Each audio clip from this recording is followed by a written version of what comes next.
सबके पुकार सुनलखिन यो बाबा विश्वकर्मा जी एलखिन यो।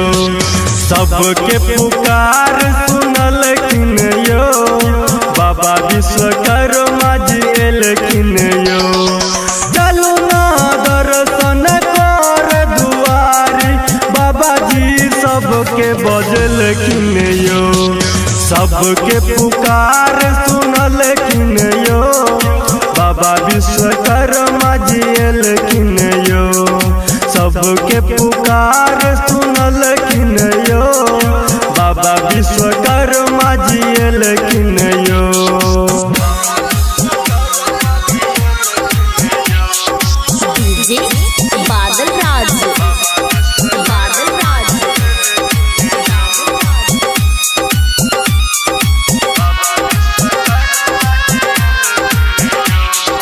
बाबा के दुआरी भीड़ छे भारी सब कियो चरण पूजे छे।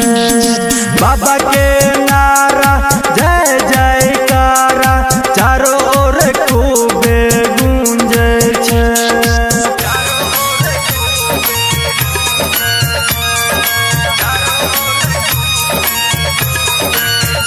हाँ बाबा के दुआरी भीड़ छे भारी सब कियो चरण पूजे छे।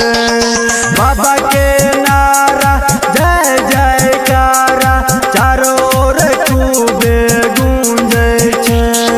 दुखिया जे अर्जी केलकैयो नैया पार लगलखिन यो।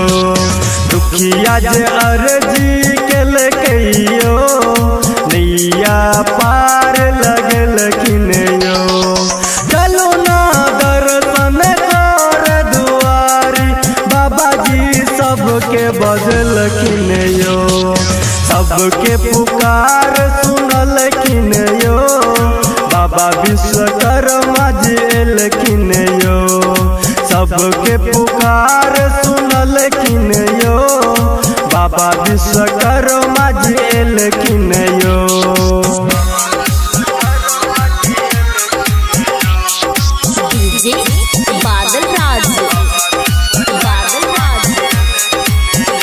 अभी आप सुन रहे हैं झंझारपुर से मिथिला रिकॉर्डिंग स्टूडियो की शानदार प्रस्तुति। दैला आशीष बाबा विश्वकर्मा एलखिन अपना गाम यो। भगति में शक्ति छाइन बहुत जाने छे दुनिया जहान यो।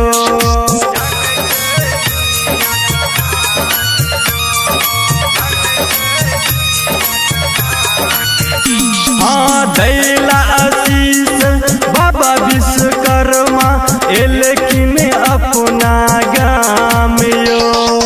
भगति में शक्ति छाइन बहुत जाने छे दुनिया जहान यो। कहे मनोज मधुबनिया यो उजरल घर बसलखिन यो। कहे दुर्गानंद चौधरी यो सबके श्रद्धा पूरलखिन यो।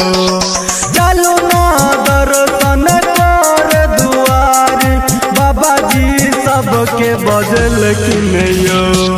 सबके पुकार सुनलखिन यो बाबा विश्वकर्मा जी एलखिन यो।